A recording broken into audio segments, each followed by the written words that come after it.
afternoon. Welcome back to my YouTube channel. It's me again, Joverlyn P. Ayan, time check tayo ay 4 PM na. Ayan, so medyo masaya na ako ngayon dahil ayun nga, binuksan na yung harang dito sa amin kasi nga nagkaroon kami dito. Nagkaroon dito ng granular lockdown ba yun? Ayun, mga 2 weeks siya tumagal. So, tinamad akong mag-vlog kasi wala masyadong ganap sa store kasi naging matumal siya. Naging matumal talaga guys yung store ko kasi nga hindi makapasok yung mga suki ko na galing sa trabaho kasi kailangan pang umikot doon sa may barangay sa amin, doon pa sa may ayun nga barangay hall. Ang layo-layo nun guys. Tapos yung lahat ng kalsada dito talagang sinara ng barangay namin kasi nga sabi nila mano daw yung COVID. So nagkaroon ng granular lockdown. So ngayon, ayan kaninang umaga guys, binuksan na yung daanan. So ayan nga, pa ano-ano na yung mga tricycle, pa daan-daan na siya. So ayun, na-stop guys kasi may bumili ng yellow. So ayun nga, medyo tinamad ako kasi nga naging matumal yung tindahan ko. Hindi ako nakapamili din. Hindi ako nakapamili ng maramihan, kunti-kunti lang. Kaya yung mismo nga guys talagang isang case lang. Pero kanina guys, ayan, mamimili kasi sana ako kanina. Kasi sasakay ako sa mister ko kasi nagbibiyahe yung mister ko ng tricycle kasi nag-resign na yun guys sa pinagtatrabahuan niya.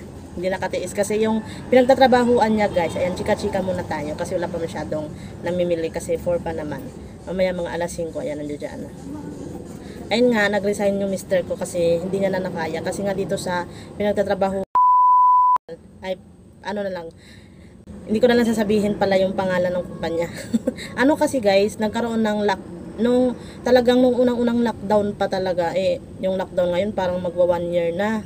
So ayun nga, simula nun guys, ano na sila, talagang kinwarantin na sila, bawal na silang lumabas. Tapos napansin ko yung mister ko pumayat na. Ayan, kasi nga sabi niya doon lahat ng mga wait lang guys. Ayan, balik naman tayo. Sana nga ba tayo may bumili kasi guys ng Colgate. Tapos nagchikahan pa kami. Ayun, pumayat nga yung mister ko kasi nga yung mga kinakain nila guys laging karne. Yung mister ko hindi mahilig masyado sa karne, kaya gusto niya talaga ng mga yung sabaw, yung isda, yung mga tinola. Ayan talaga yung mga gusto ng mister ko. Hindi talaga yan minsan na lang talaga kami magkarne.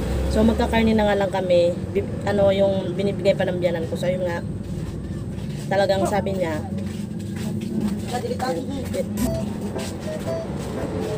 akala ko bibili. Ayun nga, yun yung gusto niya. Kaya nga minsan kapag nagre-rest day yan siya guys, meron kasi kaming bangka. So pupunta pa yan ng dagat para manghuli ng presko. So ngayon, pinag-isipan namin noon na magre-resign nga siya. Ganyan, sabi ko naman sa kanya kung saan siya masaya, dun siya, sabi ko ganyan. So ayun nga, nag-resign siya. Okay lang naman din kasi okay lang din yun sa amin na mag-resign siya kasi sapat na sa akin yung, kasi meron na rin naman kaming tindahan. So kumikita rin naman.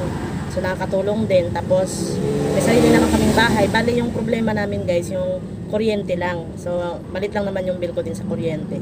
Tapos yung tubig wala naman problema kasi libre naman. So ayun lang talaga yung pagsusumikapan namin, yung pang kuryente lang. Tapos syempre yung pang may extra ayan. So ngayon na yung mister ko, nagbabiyahe na siya ng tricycle sa papa niya kasi yung papa niya dalawa yung tricycle, yung isa siya yung gumagamit. So nakaka-okay naman siya, parang sa ko nga sa palagay ko, mas malaki pa yung kita niya sa pag-drive kaysa dun sa nagtatrabaho siya kasi nga daw sabi niya, mas okay na daw yung siya yung nagda-drive kasi nakaka-uwi siya, tapos nakakapagpahinga siya sa oras, hindi katulad kapag nagtatrabaho meron siyang manager. So ayun. So kanina, ayan, napahaba na ako. Kanina, ayun nga, naglista nga ako guys. Ito, mamimili kasi sana ako kanina. Ang kaso sabi ng mister ko, masyado ng tanghali kasi mga magto-12 na. Ako kapag namimili gusto ko umaga lang, mga alas 8 kasi para uuwi ako ng mga alas 12, talagang diretso tanghalian na. Ang kaso, sabi niya hindi pa tayo nagtatanghalian, so bukas ka na lang. Kaya nakapaglista ako kanina. Ayan, baliktaran to guys. Ayan. Tapos ito sa kasi to sa pharmacy. Yan. Sa butika ko kasi ito bibilhin guys, yung gamot na binebenta ko sa store, kaya nakaiba to kasi ito iiwan ko lang to. Tapos doon sa pangatlong wholesaler na pupuntahan ko, ayan, hindi naman kailangan ng listahan doon kasi kuha-kuha ka lang. Itong pinaka nilista ko talaga, ayan, naglista ko dito ng sigarilyo guys kasi hindi nadaan sa akin yung panel, yung ahente ko ng GTI at saka PMFTC, gawa ng hindi sila nakakadaan kasi may harang. Ang layo ng iikutan nila. So ayun, bibili muna ako ng tigi isang rim, pero meron akong mga bali-balita sa aking mga kapwa ka vlogger, ka sari-sari store owner na magtataas nga daw ng sigarilyo at saka ng alak. So wala pa naman akong di siguro muna ako ba yun? Mag-iimbak siguro ako guys, pero hindi naman talaga karamihan kasi hindi naman masyadong hindi naman masyadong mabenta ngayon kasi nga simula nung na-lockdown yung company na pinagtatrabaho ng mister ko, ang dami pa rin talagang hindi nakakalabas guys. Kasi nga sabi hanggang ngayon marami pa rin magwa 1 year na yan sila guys naka-quarantine. So ayun nga, yung iba yung nakapag-taste, pero kung walang quarantine guys, naku, ang dami ko sanang pang meron naman akong ipon guys, kaso nga lang humina talaga yung Marlboro. Dati, yung malakas yung Marlboro na red. Ngayon, ang lumakas naman yung Winston na red. Yan lang talaga yung lumakas, yung iba hindi na. So, parang wala naman akong iimbak. Pero yung mga alak ko, yan. Talagang mag-iimbak ako niyan kasi meron akong suki. So, ayun guys, ayun yung chika-chika ko muna. So, ipapakita ko sa inyo mga ganap-ganap na lang. Kasi para naman mabahaba yung aking pagbablog. Kasi minsan lang ako mag-vlog guys. Kasi, ayun nga, na-stress ako dun sa pa-lockdown sa amin, kaya ayun, wala masyadong ganap-ganap, pero ayun, mamimili naman ako bukas bibili ako kasi nga guys, bibili rin ako ng ano bang tawag doon? Yon, bota yung bota kasi tawag dito sa amin botas kaya muntikan na ako bota, bibili ako guys kasi nga dito sa amin kapag sumapit na yung ayan, September, October, ayan na yung maulan na dito sa amin guys, maulan siya ng gabi, maulan siya ng madaling araw, so yung daanan basa, semento naman guys, kaso nga lang may ibang part na basa. Tapos kapag naglalaba ako lagi guys, kasi kapag ganitong ting-ulan, naglalaba ako guys ng araw-araw, yung mga hinubad lang namin ng mister ko kasi nga ayaw ko siyang, hanggat maaari ayaw ko siyang iimbak, damihan, ayaw ko siyang dumami, gusto ko yung kaya ko lang kasi para madaling tumuyo. Na ngayon guys, mahirap na magpatuyo ng damit, kaya ayun, kailangan ng maglaba araw-araw. Kaya ayun guys, so mamaya ulit, ayan guys, time check tayo ngayon ay 6 PM na. Ayan, so bibidyo lang ako guys sa mga ganap-ganap ko. Meron kasing patugtog guys sa kapitbahay ko, baka makopyright ako, kaya andito ako sa may sa may mini sala.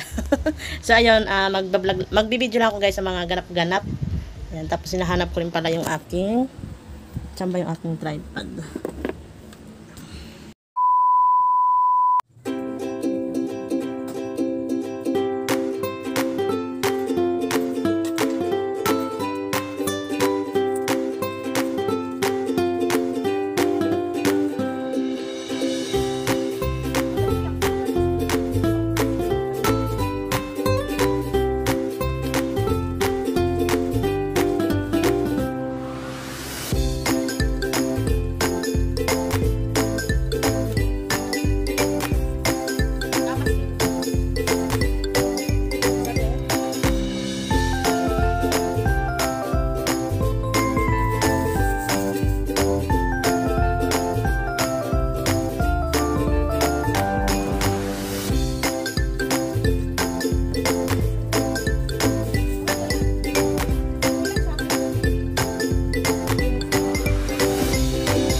guys, tinitignan ko kasi masyado yung mga barya.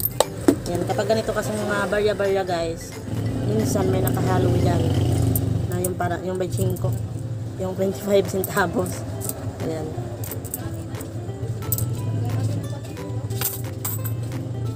Tapos, ito guys, ayan yung mahiwagang panungkit.